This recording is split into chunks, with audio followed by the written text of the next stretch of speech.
وهدف لحسين الشحات اللي في قائمه البدلاء، وايضا هدف لعمر النجدي. هنشوف الضربه الحره المباشره مين هيلعبها، هل عمر ولا هاني سعيد؟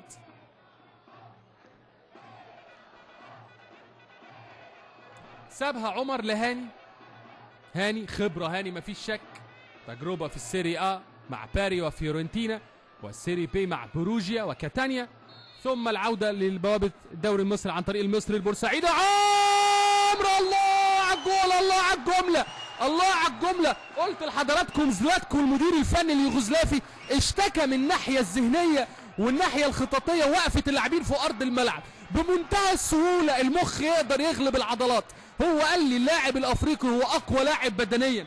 هدف وبدايه ولا اروع في الدقيقه 17 لصالح مصر المقاصه، بدايه خياليه. وادي امامنا زلاتكو، وكأن اللي كان خايف منه حصل. الراجل بقاله شهر فقط مع دون بوسكو، لدرجه لما سالته عن ميكا ميتشي اخطر لاعبي دون بوسكو قال لي مش متاكد من رقم قميصه 28 ولا 23. تخيلوا حضراتكم. وادي الهفوه من اونديكا كاتاكو، يعاقبه على طول هاني سعيد لعمرو بركات المتوهج.